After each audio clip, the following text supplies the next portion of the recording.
Actual तक का gap है, तो ये थेरेटिकल लेवल से। इसके बाद हमारे पास आता है एमएचआर। मशीन आर रेट बहुत ही सिंपल कंसेप्ट है। इसके अंदर आपको 1 घंटे मशीन चलाने का कितना खर्चा आ रहा है ये निकालना होता है। दो पार्ट में खर्चों को तोड़ा जाता है, स्टैंडिंग चार्ज और रनिंग चार्ज। तो स्टैंडिंग को आप फिक्स्ड कॉस्ट भी बोल सकते हैं, रनिंग को वेरिएबल कॉस्ट। फिक्स्ड कॉस्ट में और वेरिएबल कॉस्ट में क्या क्या चीजें रखनी है, तो इससे बहुत ज्यादा फर्क नहीं पड़ेगा कि फिक्स और वेरिएबल में आप क्या रखेंगे, लेकिन हेड जरूर बना कराने। बाकी जैसे डेप्रीशिएशन है, रेंट है, और लाइट का खर्चा है, लाइट यानी जनरल लाइटिंग, वो आपके फिक्स रहेंगे। और पावर का खर्चा है, रिपेयर मेंटेनेंस का खर्चा है, फ्यूल वगैरह कुछ इस्तेमाल हो रहा है, वो सब आपके वेरिएबल में चले जाएंगे। डेप्रीशिएशन में आपको ध्यान रखना है कि डेप्रीशिएशन अगर रिलेटेड टू आवर्स है, जैसे लिखा गया कि हमारी मशीन 25,000 घंटे चलेगी, ये इसकी लाइफ है, तो इसका मतलब मशीन का डेप्रीशिएशन मशीन की लाइफ आर से रिलेटेड है, यानी जितनी ज्यादा चलाओगे उतनी ज्यादा डेप्रीशिएट होगी। तो ये डेप्रीशिएशन वेरिएबल बन जाएगा। और अगर मशीन की लाइफ 2 साल 3 साल 5 साल ऐसे दी है, तो फिर वो फिक्स रहेगा कि भाई ज्यादा चलाओ या कम चलाओ, 5 साल चलेगी मशीन, तो डेप्रीशिएशन फिक्स में आ जाएगा। तो स्टैंडिंग में rent, heat, ten light, foreman की सैलरी, डेप्रीशिएशन अगर आर से रिलेटेड ना हो तो वेजेज, बोनस और कोई फिक्स खर्चा है वो आ जाएगा। और वेरिएबल में repair maintenance, consumable store, power, depreciation अगर टाइम से रिलेटेड हो तो, और कोई वेरिएबल कॉस्ट है वो आ जाएगी। फिर हम इसे इफेक्टिव मशीन आर से डिवाइड करेंगे और हमारे पास मशीन आर रेट आ जाएगा। यही टॉपिक है जो हमारे पास बचा हुआ था। अब मशीन आवर्स के अंदर क्या क्या चीजें आती हैं, तो मशीन आवर्स के अंदर हमारे पास जैसे मान लो 2400 आवर्स हमारी टोटल वर्किंग आवर्स हैं। इसके अंदर हमारे पास 3 तरीके के आवर्स रहते हैं। एक रहते हैं रनिंग आवर्स। रनिंग आवर्स यानी मशीन चल रही है, तो चल रही है मशीन, ठीक है जी। अच्छा, रनिंग के बाद आते हैं सेटअप आवर्स, और एक आते हैं मेंटेनेंस आवर्स। मेंटेनेंस आवर्स का मतलब है कि मशीन ठीक हो रही है। अगर मशीन ठीक हो रही है तो नहीं चल रही मशीन, रिपेयर में, ओके। सेटअप का क्या होता है कि सेटअप का काम होता है कि कोई भी आपके पास जॉब आती है, कोई भी काम आता है, तो एक बार मशीन को उस जॉब के हिसाब से सेट करना पड़ता है। जैसे मान लो कि हमारा काम है बर्तनों पे पॉलिश करने का, ये हमारा काम है, हमारे पास मशीन है कि हम बर्तनों को पॉलिश करते हैं। तो अगर प्लेट्स आएंगी तो मशीन उस हिसाब से सेट होगी कि प्लेट्स की पॉलिश होनी, फिर प्लेट बड़ी है छोटी है, उसका डायमीटर क्या है, इस हिसाब से मशीन की जो पॉलिश करने वाली चीजें वो सेट होंगी। अच्छा, अगर चम्मच पॉलिश करनी है तो पॉलिश मशीन के फिर अलग तरीके से सेटअप होगा। तो सेटअप के अंदर काम स्टार्ट होने से पहले सेटअप किया जाता है। इस समय पे भी मशीन चल नहीं रही होती। अब हमारे पास अगर मशीन चल रही है तो हम इसको कहते हैं कि ये प्रोडक्टिव आवर्स हैं, प्रोडक्टिव। तो रनिंग आवर्स हमेशा प्रोडक्टिव होते हैं। मशीन मेंटेनेंस में है तो हम इसको बोलते हैं अनप्रोडक्टिव आवर्स है, इसे प्रोडक्टिव नहीं मानते। और अगर सेटअप चल रहा है तो दो ऑप्शन रहते हैं, इसे प्रोडक्टिव भी माना जा सकता है और अनप्रोडक्टिव भी माना जा सकता है। क्वेश्चन आपको बता देगा। अगर क्वेश्चन साइलेंट रहे तो आपको एजम्पशन लेनी होगी। तो हमारे पास जो रनिंग आवर्स हैं, जो मशीन चल रही है, काम कर रही है, ये हमेशा प्रोडक्टिव है। मेंटेनेंस आवर्स हमेशा अनप्रोडक्टिव है। और सेटअप को आपको एज पर क्वेश्चन या फिर एजम्पशन लेकर प्रोडक्टिव या अनप्रोडक्टिव मानना होगा। तो या तो क्वेश्चन बता देगा, वरना फिर आपको एजम्पशन लेनी होगी। ओके, हमारे पास जो मशीन आवर्स के क्वेश्चन है पहले मैं वो करवाऊंगा, बीच में एक क्वेश्चन हम स्किप करेंगे 29 अभी। हाँ जी, BBQ 30 मशीन आवर्स का क्वेश्चन है, आराम से देखते हैं। A machine costing 1 crore is expected to run 10 years, life years में दिया, डेप्रिसिएशन फिक्स आएगा इसका। At the end of this period its scrap value is likely to be 9 lakh, last में 9 लाख में ये जाएगी। Repair during the whole life, यानी पूरे 10 साल की रिपेयर बता रहा है, 18 लाख आने वाली है। And machine is expected to run 4380 hours per annum on an average. Its electricity consumption 15 unit per hour, ये मशीन से रिलेटेड इलेक्ट्रिसिटी है तो वेरिएबल खर्चा रहेगा, ज्यादा चलेगी तो ज्यादा लाइट खपेगी। The rate per unit is ₹5। Machine occupied 1/4 of the area of department, तो एरिया अगर आप लेते हैं 1/4 तो पूरे डिपार्टमेंट के किराए का भी सिर्फ 1/4 हिस्सा देना होगा। तो monthly rent of the department 30,000 है, तो मंथली रेंट 30,000 है तो आपको इसका सिर्फ 1/4 ही देना होगा जितना आपने एरिया ऑक्यूपाई किया है। द डिपार्टमेंट है 2 points out of total 10 for lighting, तो जनरल लाइटिंग का जितना भी खर्चा आ रहा है वो 10 पॉइंट का आ रहा है, आपके पास सिर्फ उसके 2 पॉइंट हैं। तो हमारे पास ये आ गया, लाइटिंग का खर्चा 8,000 रुपए है पर मंथ, तो हम 2/10 के रेशो में बियर करेंगे, क्योंकि 8,000 का खर्चा पर मंथ 10 पॉइंट का है, 10 लाइट पॉइंट का, हमारे पास सिर्फ 2 लाइट पॉइंट्स हैं। इसके बाद में क्वेश्चन कह रहे हैं the foreman had devote about 1/6 of his time to machine, तो फोरमैन कहां पर है भाई, उसकी सैलरी ये रहा फोरमैन। फोरमैन को 19,200 मिलते हैं, तो ये सिर्फ 1/6 हिस्सा ही हमारी मशीन के ऊपर आएगा। इंश्योरेंस 1% पर एनम है, तो इंश्योरेंस हमेशा जो भी फेस वैल्यू मशीन की होती है उस पर लिया जाता है। ये स्टडी मेट के अंदर गलत है, उन्होंने 1 करोड़ में से 9 लाख माइनस करके लिया हुआ है, उसके बाद एक बार आरटीपी में आया था तो ठीक होकर आ गया था। तो स्टडी मेट में भी इन फ्यूचर ठीक हो जाएगा, आपका एग्जाम में आएगा तो इंश्योरेंस हमेशा जो मशीन की वैल्यू है उस पर लगाएंगे आप। तो 1% आ गया पर एनम, तो 1 करोड़ का 1% हो गया, ये फिक्स में रहेगा insurance. Other expense oil etcetera 900 per month, oil से रिलेटेड है तो खर्चा वेरिएबल में चला जाएगा। अब आपको इसका निकालना है मशीन रेट, तो मशीन रेट निकालते हुए आप चाहो तो 1 महीने के खर्चे और 1 महीने के मशीन आवर्स ले लो, या फिर 6 महीने के खर्चे 6 महीने के मशीन आवर्स ले लो, या फिर पूरे 1 साल के खर्चे और 1 साल के मशीन आवर्स ले लो। तो आपको ये ध्यान रखना है कि आप एग्जाम में मंथली ईयरली कैसे भी बना सकते हैं, सिर्फ अगर खर्चा 1 महीने का है तो आवर्स भी 1 महीने के होंगे, खर्चा पूरे साल का है तो मशीन आवर्स भी पूरे साल के होंगे। तो यहां पर जो लिया है वो मशीन आवर्स 1 मंथ के लिए, तो यहां सारे खर्चे 1 मंथ के लिए जाएंगे। तो डेप्रिसिएशन 1 करोड़ में से 9 लाख माइनस किया, 10 साल की लाइफ है तो 1 महीने की कितनी होगी, डेप्रिसिएशन आ गया।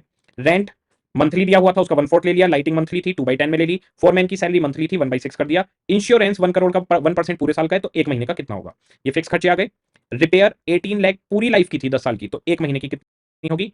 इलेक्ट्रिसिटी 15 यूनिट लगती है और 5 रुपए की यूनिट है, पूरे साल में 4380 आवर्स आपकी मशीन चलनी है तो 1 महीने का पावर का खर्चा कितना होगा।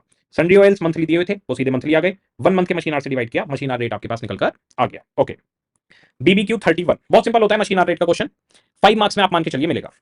अ machine shop has 8 identical drilling machines manned by 6 operator, ये एग्जामिनर का बड़ा फेवरेट क्वेश्चन है। इसमें मशीनें 8 होती हैं और ऑपरेटर 6 होते हैं, तो 8 मशीनें लगी हुई हैं, उन्हें 6 आदमी वहां पर चलाने वाले हैं।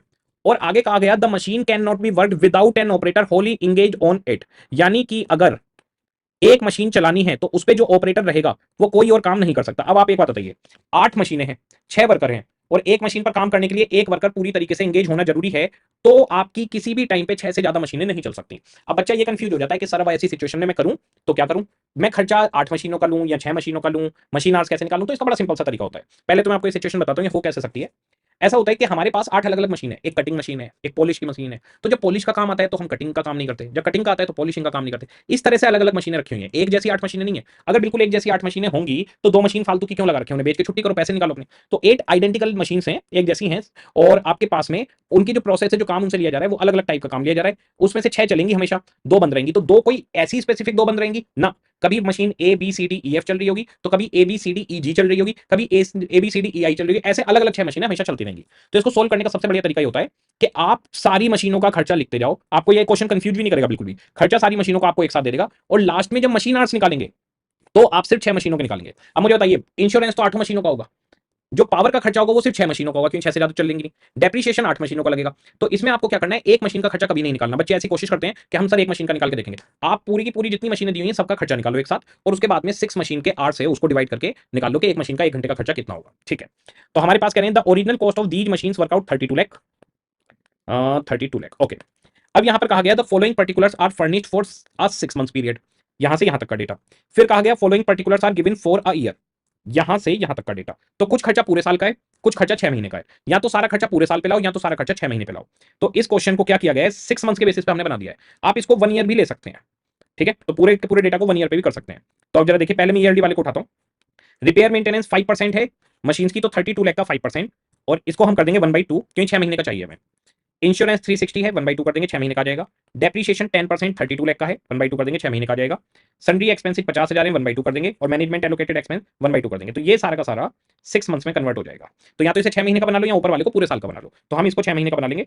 तो हमारे पास ये आ गया रिपेयर एंड मेंटेनेंस 1/2 या फिर 6/12 एक ही बात है, 6/12 या 1/2 एक ही बात है। और आपके पास हमारी management allocated expense 6/12, sundry work expense 6/12, depreciation 6/12, insurance 6/12, ये खर्चे थे हमारे, ये सारे हमने 1/2 या 6/12 कर लिए। अब ऊपर 6 महीने के जो खर्चे हैं, लाइटिंग, इलेक्ट्रिसिटी, सुपरविजन, पावर, ये तीनों खर्चे ऐसे आ जाएंगे 40 16 6, 16 6 और 40। ठीक है जी, पावर, लाइटिंग, सुपरविजन, ये आ गया। अब इसमें हमारे पास है ऑपरेटर्स वेजेज और प्रोडक्शन बोनस। इसमें बच्चे से गलती हो सकती है, इसी में क्वेश्चन ने इसमें अलग अलग लाइनों में घुमाया भी है, ध्यान से देखना। यहां लिखा है following particulars are furnished for 6 months period, ठीक है। Normal available hour per month, यानी फैक्ट्री कितने घंटे के लिए खुलेगी हर महीने, 208 घंटे, ठीक है, पर मंथ लिखा है, तो हर महीने 208 घंटे फैक्ट्री खुलती है। आ जाइए, 208 घंटे फैक्ट्री खुलेगी, 6 महीने की बात कर रहे हैं हम, और 6 ऑपरेटर काम करेंगे, तो नॉर्मल आवर्स हो गए 7488। ठीक है, ये हमारे पास नॉर्मल आवर्स हो गए, इसे इतने घंटे काम किया जा सकता है। अब आगे कह रहे हैं अब्सेंटिज्म विदाउट पे, वर्कर अब्सेंट है और उसको पेमेंट भी नहीं मिलेगी। अब्सेंटिज्म आवर्स पर ऑपरेटर, ध्यान से लाइन देखना, यहां पे तो गलती करवाई है एग्जामिनर ने। अब्सेंटिज्म without pay, अब्सेंटिज्म hours per operator, क्या इसके आगे पर मंथ लिखा है? नहीं लिखा। तो अब इसके आगे नहीं लिखा पर मंथ, इसका मतलब ये 6 महीने का है। देखो पहली वाली चीज क्या दी है, normal available hours per month, तो 1 महीने के हैं तो 6 महीने के निकाल लेंगे। अब सेंट हुआ है एक ऑपरेटर 18 घंटे, कितने दिन में हुआ है, पर मंथ तो लिखा नहीं, तो भैया ऊपर बोला था ना कि हम ये डिटेल 6 महीने की दे रहे हैं, तो अगर क्वेश्चन में पर मंथ लिखा होता तो 18 घंटे पर मंथ है, तो 6 महीने का कितना होगा और 6 ऑपरेटर का कितना होगा। पर मंथ नहीं लिखा है तो 18 घंटे 6 महीने के हैं एक ऑपरेटर के, तो 18 घंटे एक ऑपरेटर के 6 महीने के हैं, तो 6 ऑपरेटर के कितने होंगे। अगर पर मंथ भी लिखा होता तो यहाँ पे 6 मंथ्स और आ जाता कि 1 महीने के कितने तो 6 महीने के कितने। तो एग्जामिनर कमेंट आया था इस क्वेश्चन पे कि बच्चे 6 महीने से मल्टीप्लाई करके आगे, जो गलत था। तो 108 आवर्स अब्सेंट रहे वर्कर और विदाउट पे है, तो इसकी पेमेंट नहीं मिलेगी, तो 7380 आवर्स की आपको पेमेंट मिल जाएगी। तो यहां पर आ गया 7380 आवर्स की पेमेंट आपको मिलेगी। रेट यहां पर दिया हुआ है, average rate of wages 8 hour per operator 100 रुपए, 8 घंटे के 100 रुपए हैं, तो भैया 8 घंटे के मिलते हैं 100 रुपए, तो 7380 आवर्स के कितने मिलेंगे? 100 डिवाइड बाई 8, 7380, 92,250 मिल जाएंगे। ये मिल गए जी 92,250। ओके, इसके आगे कह रहे हैं बोनस भी मिलेगा 10%। तो ठीक है, बोनस में तो कुछ नहीं है, 10% इसका बोनस हो गया। ओके, तो ये सारे के सारे खर्चे आ गए। अब आगे और भी कहानी बताइए जरा, वो देखिए। यहां पर मंथ नहीं लिखा था, उसी के आगे मैं चल रहा हूं, फिर से देखते हैं। नॉर्मल आवर्स 208 है पर मंथ, तो हमने multiply by 6, multiply by 6 month और 6 ऑपरेटर कर लिया, आ गया। अब सेंटीम के आगे पर मंथ नहीं लिखा था, तो 18 घंटे की छुट्टी ली है एक ऑपरेटर ने, तो 6 ने कितने की ली होगी? माइनस हो गया। विदाउट पे है तो पैसे नहीं मिलेंगे। इसके बाद में वर्कर ने छुट्टी ली है विद पे, तो पैसे मिलेंगे। इसके अलावा आइडल टाइम है तो भी पैसे मिलेंगे। लेकिन मशीन इनमें से किसी भी टाइम पर नहीं चलेगी। आराम से देखिए, ध्यान से देखिएगा। देखो, वर्कर विदाउट पे गायब है, यहां मैं लिख रहा हूं पेमेंट, वेजेज, और यहां मैं लिख रहा हूं मशीन वर्क। अब आप लोग जवाब देना। वर्कर छुट्टी पर है विदाउट पे, क्या वेजेज मिलेगी? नहीं। क्या मशीन चलेगी? नहीं। वर्कर छुट्टी पर है विद पे, क्या मशीन चलेगी? नहीं। क्या वेजेज मिलेगी? यस, विद पे है, यानी छुट्टी के भी पैसे मिलेंगे। Normal unavoidable idle time, idle time यानी वर्कर फैक्ट्री में खाली बैठा हुआ है, इसका मतलब मशीन नहीं चल रही पर पेमेंट मिलेगी। तो हमारे पास इनमें से किसी भी टाइम पर मशीन नहीं चलेगी, तो हमने पेमेंट के लिए क्या किया था? पेमेंट के लिए हमने पहले वाले केस में विदाउट पे वाला माइनस कर दिया था। तो हमने लिया टोटल इतने आवर्स हैं, इसमें से परसेंटेज वाले जो विदाउट पे थे वो माइनस करे, और ये पेड आवर्स आ गए, कितने घंटे की पेमेंट मिल जाएगी। अब इसमें से जो छुट्टी ली है और आइडल टाइम है, ये भी माइनस होगा। 20 घंटे और 10 घंटे हैं, 6 ऑपरेटर, इनके आगे भी पर मंथ नहीं है, तो पर मंथ ना यहां है, ना यहां है, ना यहां है, तो ये 6 महीने के हैं पूरे। बस आपके पास अब आ जाएगा कि आखिर मशीन कितने घंटे चलिए, 7200। जितने घंटे आपकी मशीन चलिए उसे डिवाइड करिए, मशीन आ रेट निकल कर आ जाएगा। अच्छा, इसी में अगर पर मंथ भी लिखा होता तो 6 से मल्टीप्लाई हम और करते चले जाते। ओके, BBQ 32 MHR का last question. You are given the following